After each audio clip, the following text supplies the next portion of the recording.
हमारे क्लास 10 की जब शुरुआत हुई तब तो सारे बोल रहे थे कि 95% के ऊपर लेके आएंगे, 90 के ऊपर लेके आएंगे। लेकिन अब क्या हुआ है आपको? आप पढ़ रहे हो। मैं सॉरी क्यों बोल रहा हूं, इसकी वैसे तो कोई जरूरत नहीं थी, लेकिन इसीलिए बोल रहा हूं कि आपको जो मैंने इंस्पायर किया, मैंने जो मोटिवेट किया, उसके हिसाब से तो आप में से कोई चल ही नहीं रहा है। आप टेंशन नहीं ले रहे हो जिस चीज का लेना चाहिए। आपको टेंशन आता है, आप मोबाइल चला रहे हो, यू आर नाउ रिलैक्स। फिर से टेंशन आता है, देन मोबाइल चला लिया, रिलैक्स। हमें जो मोटिवेशन शब्द है उसके आगे भी थोड़ा इंस्पिरेशन वाले शब्द के पास भी जाने के बाद वो वर्ड का मीनिंग नहीं समझ में आ रहा है। हमने कितनी सारी स्ट्रेटेजीज देख ली, मतलब हम यूट्यूब पे जब भी आपको लगता है कि अभी पढ़ाई करनी चाहिए, अभी कमबैक करना चाहिए, तो आप जल्दी से यूट्यूब खोलते हो और देखते हो 120 दिन में कितना कैसे करें, 1 महीने में कैसे पढ़ाई करें, 10 दिनों में कैसे पढ़ाई करें। इससे आप देख लिए, लेकिन क्या आपने इसको फॉलो किया है? माफ करना, लेकिन आज का जो वीडियो है, ये वीडियो उन बच्चों के लिए है जिन्होंने एवरेज रहकर क्लास 10 में पूरा साल बिता दिया, साथ ही साथ कुछ ऐसे बच्चे जिन्होंने मिडिल क्लास वाली वाइब ली है, मतलब अच्छे से पढ़ाई कर सकते हैं, पोटेंशियल है, लेकिन की नहीं पढ़ाई। मतलब मिडिल क्लास फैमिली जैसे होती है, ना तो अमीर है ना तो गरीब है, उस तरीके की सिचुएशन में आप हो, तो इस सिचुएशन से बाहर निकलो। ये साल हमारा प्रूव करने का साल है। हमने एक वर्ड को सुना था, मैं हमेशा रील्स में बताता था, आपको शॉर्ट्स में बताता कि विटामिन डी। विटामिन डी क्या है? विटामिन डी है डिसिप्लिन। ये डिसिप्लिन वर्ड बहुत ही चुभता है लाइफ में। क्यों चुभता है? अगर विटामिन डी की कमी होना तो लाइफ में कोई कुछ नहीं कर सकता। सुबह उठने से लेकर विटामिन डी लेते हैं हम रात तक के सोते वक्त। विटामिन डी है, विटामिन डी मतलब डिसिप्लिन। ये डिसिप्लिन आता है थोड़े माइंड को, मतलब ऐसे लगता है कि ये नहीं करना चाहिए। जैसे कि आपने विराट कोहली के बारे में सुना होगा और अभी अभी इंडियन क्रिकेट टीम के बारे में सुनिए। इनको लोग ऐसे मानते थे कि ये कुछ कर ही नहीं पाएंगे जिंदगी में। जैसे इंडियन क्रिकेट टीम वेमेन्स की जब पहले खेलती थी तो उनको देखकर लोग बस हंसते थे कि ये क्या है, वेमेन कोई क्रिकेट खेलते हैं क्या, इनको कुछ खेलना आता है क्या, इनको तो बॉल भी पकड़नी नहीं आती। आज वर्ल्ड कप पकड़ के खड़े हो लोग, उन्होंने वर्ल्ड कप जीता है। विराट कोहली एक टाइम पे ऐसे थे, छोले भटूरे पसंद थे उनको। उनकी सेहत देखी जाए तो पेट बहाल निकला हुआ था और जब दे जाते थे इधर उधर चलना भी नहीं होता था उनको।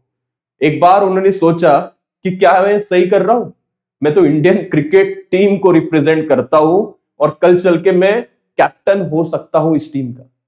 क्या मुझे ये सब करना ठीक है?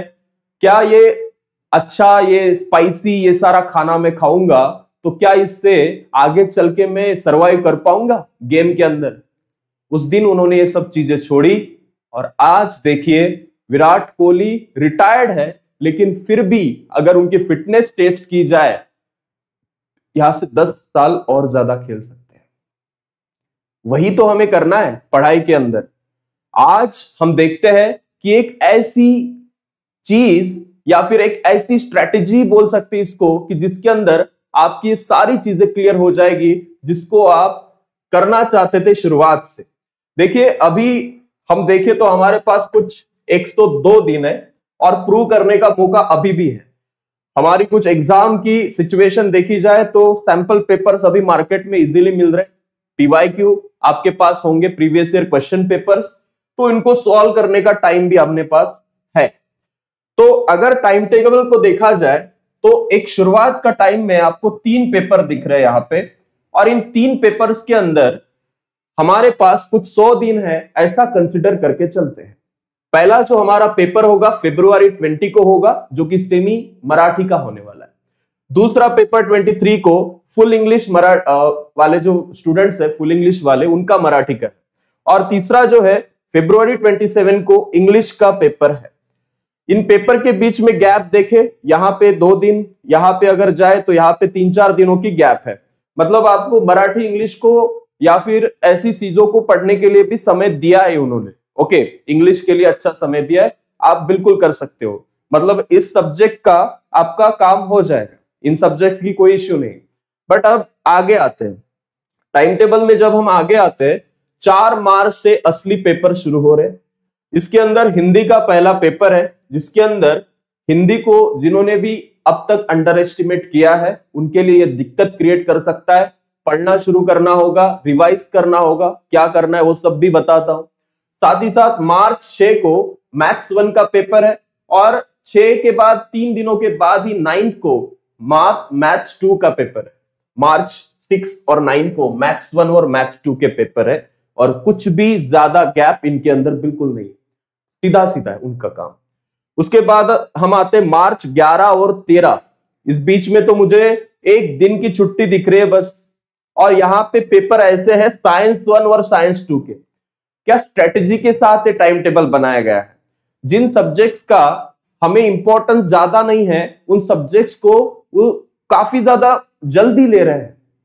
इसके अंदर आप एक बात सोच के चलिए कि अभी हमें क्या करना होगा। मराठी में एक कहावत है, शांततेच्या काळात जर जास्त घाम गाळला तर युद्धाच्या काळात कमी रक्त सांडावं लागतं, आणि तो शांततेचा काळ आहे सध्या। या काळामध्ये हे विषय तुम्ही जर चांगले करून ठेवले तर जेव्हा युद्धाची परिस्थिती येईल त्या वॉर मोड मध्ये तुम्ही इझिली या सगळ्या विषयांना सामोरं जाऊ शकता। बस रिव्हिजन करावी लागेल आणि पेपरला जावं लागेल। त्यानंतर मार्च 16 आणि 18 इतिहास आणि भूगोल या विषयांची काळजी तुम्हाला जास्त करायची गरज नाही, कारण ज्या पद्धतीनं जे विद्यार्थी सुरुवातीपासून आपले क्लासेस करत आले या चॅनलवरती, ते विद्यार्थी या विषयांची तयारी ऑलरेडी करून आहेत। त्यांना सगळ्या सब्जेक्ट्स, सगळ्या जे आपले काही विषय होते याच्यातले टॉपिक्स याची इन्फॉर्मेशन आहे। बस रिव्हिजन करावी लागेल, आन्सर प्रॅक्टिस करावे लागतील, आणि उत्तर कसं लिहायचं हे खूप महत्वाचं आहे त्याच्यामध्ये। त्यानंतरचा 5 स्टेप स्ट्रॅटेजीचा विषय काय। या 5 अशा शेवटच्या गोष्टी आहेत ज्या व्यतिरिक्त तुम्ही काही केलंही नाही तरी तुमचं जमून जाईल। काय करायचं नेमकं, पहिलं काय याच्यामध्ये क्लिअर कन्सेप्ट। तुमचे सगळेच्या सगळे कॉन्सेप्ट जे आहेत चॅप्टर 1 पासून ते सगळे तुमचे क्लिअर असले पाहिजे। यामध्ये तुम्हाला वन शॉट खूप हेल्पफुल राहतील। आय एम नॉट सेइंग की तुम्ही कोणत्या शिक्षकांपासून कोणता विषय शिकलेत, पण मी तुम्हाला एक गोष्ट नक्की सजेस्ट करेल की तुम्ही 10वीची मुलं खूप जास्त भटकता। तुम्हाला एक पुस्तक असतं, त्या पुस्तकापासून तुमचं काम जमत नाही, तुम्हाला प्रत्येक विषयाची डायजेस्ट का लागते। एखाद्या मार्केटमध्ये कोणत्याही पुस्तकाला का कसं काय घेऊन घेता तुम्ही पटकन। एवढा मोठा सिलेबस आहे का तुमचा की तुम्हाला प्रत्येक पुस्तकाची गरज पडणार आहे। आहे ना एक पुस्तक, आहे ना एक डायजेस्ट, झालं त्यामध्ये। तसंच मल्टिपल ठिकाणी तुम्ही कितीतरी टीचर्स पासून, कितीतरी याच्यापासून एकच विषय शिकता। एक विषय एका माणसासोबत घ्या ना सगळं करून, तो माणूस तेवढ्याच एफर्ट्सने शिकवतोय जो बाकीचा शिकवतोय, पण तुम्हाला प्रत्येकाकडून जर तुम्ही वेगवेगळं घ्याल तर तुम्हाला कन्फ्युजन होईल, आणि त्यासाठी एका व्यक्तीसोबत एक विषय कनेक्ट करून ठेवायचा, म्हणजे शेवटच्या काळात 10 ठिकाणी जायची गरज नाही। समज।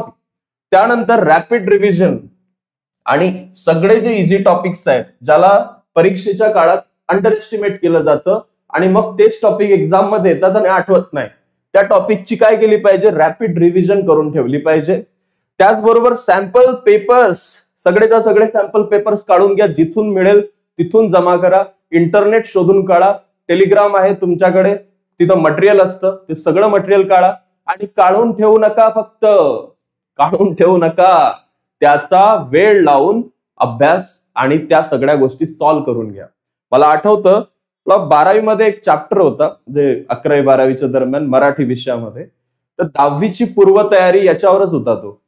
त्यामध्ये एक मुलगी असते, तिच्या घरचे लोक एवढे सिरियस असतात ना की ते 10वी जशी ती मुलीची 9वी सुरू असते तेव्हाच घरचा टीव्ही माळावरती बांधून करून देतात। घरातले जे काही आवाज करणारे लोक असतात त्यांना म्हणतात की तुम्ही जे आहे ते आता अशा रूम मध्ये राहायचं जिथपर्यंत अभ्यासाच्या खोलीमध्ये आवाज पोहोचणार नाही। त्यानंतर त्या मुलीसाठी एवढा अतिरेक करून ठेवतात की तिचा जेवणाचा टाइम फिक्स, ती शाळेत जाईल त्याचा टाइम फिक्स, ती किती वेळ अभ्यास करेल त्याचा टाइम फिक्स, आणि त्यानंतर मग तर परीक्षेची वेळ येते तर त्या मुलीची प्रत्येक सिच्युएशन मध्ये तयारी करून घेतली जाते की समजा बाग जर तुटला असेल आणि तिला जर लिहायचं आहे तर त्या सिच्युएशन मध्ये तयारी झाली पाहिजे. समजा परीक्षेची रूम आहे, त्याच्यामध्ये पंखाच नसेल, गरमीमध्ये पेपर कसा सॉल्व्ह करायचा त्याची तयारी करून घेतली. ठीक आहे, तर अशा प्रत्येक सिच्युएशन मध्ये तिच्या घरचे लोक तिची तयारी करून घेत असतात आणि तिला 90% आणायचेच होते 95% एक्झाम मध्ये, अशा पद्धतीनं ते होतं. तर ते मला आठवतं. तर तुम्हाला सॅम्पल पेपर्स काय करतात, ते काढल्यानंतर समजा तुमचा पेपर 11 वाजता सुरू होतो तर 2 वाजेपर्यंत राहतो समजा, तर 11 ते 2 या दरम्यान तुम्हाला आता सुट्ट्या चालू होतील काही दिवसानंतर. तर या सुट्ट्यांच्या काळामध्ये, या सुट्ट्यांमध्ये तुम्ही काय करणार आहात की तुम्हाला 11 वाजता म्हणजे सकाळी तुम्हाला 9ला वगैरे उठले, कारण आजकाल मुलं आता लेट झोपतात, तर 9ला उठले, 8ला उठले आणि सरळ सरळ काय करायचं, रात्री आधीच ठरवून ठेवायचं की मी उद्या कोणता पेपर सॉल्व्ह करणार आहे. तर 10 वाजता तुमचा नाश्ता वगैरे सगळं झालं की डॉट 11ला टाइम लावायचा वॉचमध्ये. ओके, डॉट 11ला घड्याळेकडे पाहायचं किंवा टाइम लावायचा आणि पेपर हातात घेऊन सॉल्व्ह करायला सुरुवात करायची. आणि तुमची टाइम अपची झोन जी असेल ती असेल 2 वाजता, जे तुम्ही जो टाइम सेट केलाय, म्हणजे परीक्षेचा जो जेवढा वेळ आहे ज्या सब्जेक्टसाठी. ही प्रॅक्टिस घरी करून पहा. तुमच्या खोलीमध्ये तुमच्या घरी परीक्षेचं वातावरण निर्माण करा आणि तुमची चांगलीच चांगली प्रॅक्टिस करून घ्या.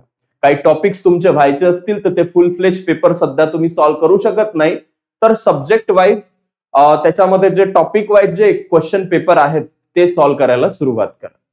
तर ही आहे 3 स्टेप. आणि 2 स्टेप शेवटच्या अजून उरलेल्या आहेत की imagine like you are in war. तुम्ही एका युद्धामध्ये आहेत अशा पद्धतीनं त्या सिच्युएशनला पुढे जा. असं समजा की तुम्ही एक IAS ऑफिसर आहात आणि यासाठी तुम्ही तयारी करताय. कशा पद्धतीनं मॅनेज कराल सगळ्या गोष्टी. तुम्ही एक IPS ऑफिसर आहे, तुमच्यावरती प्रशासनाची जबाबदारी आहे, शांततेने सगळं मॅनेज करायचंय. कशा पद्धतीनं विचार करून सगळ्या सिच्युएशन हँडल करा. परीक्षाही तसंच असतं. त्यानंतर कॉन्फिडन्स हा महत्वाचा विषय. हे सगळं करत असताना कशालाही घाबरायचं नाही. परमात्मा तुमच्यावरती आशीर्वाद ठेवून आहे. तुमचा त्या ज्या परमात्माला तुम्ही मानता, ज्या देवाला तुम्ही मानता, असं समजा तो आपल्या सोबत आहे. आपल्याला काहीही होणार नाही. आणि त्याचबरोबर आई वडिलांचे आशीर्वाद तुमच्या सोबत आहे. कशाला कोणत्या सिच्युएशनला घाबरायची गरज आहे. अभ्यास करा आणि त्यातून आतापासून सुरुवात करा. ज्या गोष्टी तुमच्या बॅकलॉग मध्ये राहिल्या असतील आणि असा कमबॅक करा, विचार करत राहतील प्रत्येक जण की हा माणूस कोण होता. ठीक आहे, तर ह्या महत्वाच्या 5 टिप्स तुमच्यासाठी होत्या. आता सायन्स विषयामध्ये PYQs आणि त्याच्यामध्ये सगळ्या डायग्राम रिवाइज करणं आवश्यक आहे. सायन्स 1 सायन्स 2च्या शॉर्ट नोट्स काढा आणि त्या पुन्हा पुन्हा वाचा. भिंतीवर कुठे कागद चिपकून द्या. भिंता खराब करू नका. मी 12वी मध्ये भिंता खराब केलेल्या होत्या. आजही त्या भिंतीवर केपलरचे लॉ लिहिलेले आहेत. विचारतात प्रत्येक जण हे काय आहे म्हणून. मॅग्नेटिक फ्लक्सचा एक रूल लिहून ठेवलेला होता. पांढऱ्या भिंती होत्या, अजूनही त्याच्यावर पेंट नाही दिलाय त्या अभ्यासाच्या खोलीत. त्यानंतर केमिस्ट्रीच्या ज्या रिॲक्शन्स आहेत, फिजिक्समध्ये जे न्यूमेरिकल्स आहेत आणि फिजिक्समध्ये केमिस्ट्रीमध्ये ज्या डेफिनेशन्स आहेत त्या पाठ पाहिजे. ओके, त्याच्यात फेकफाक करता येत नाही. त्या ऍज इट इज पाठ पाहिजे म्हणजे पाहिजे, तेव्हाच त्याला मार्क भेटतात. तर हे लक्षात घ्या. आणि हे गोष्ट तुम्ही करू शकता, आताही करू शकता सायन्समध्ये. त्यानंतर लँग्वेज आणि SST साठी जर म्हटलं, PYQ पॅसेज सॉल्व्हिंग आणि त्याचबरोबर ग्रामरचा जो पार्ट आहे तो तुम्हाला याच्यात करून ठेवायचा व्यवस्थित. आणि हिस्ट्री जिओग्राफी मध्ये रायटिंग प्रॅक्टिस वाढवा, कारण मोठ्यात मोठं उत्तर आपल्याला लिहिता आलं पाहिजे. जेवढे काही तास एक्झामला आहेत तेवढ्या तासात मस्त पेपर लिहिता आला पाहिजे आपला. ओके, म्हणजे 3 पॉइंट लिहिलं सोडून दिलं असं नाही करायचं. तर या पद्धतीनं तुमची ही स्ट्रॅटेजी फिक्स आहे. आणि हा व्हिडिओ तुम्हाला कसा वाटला हे सांगितल्यापेक्षा कमेंट बॉक्समध्ये एवढंच लिहा, मी तयार आहे, मी करून दाखवणार. विषय संपला. Okay, so thank you so much. मिलते हैं अगली वीडियो के अंदर and all the best to you.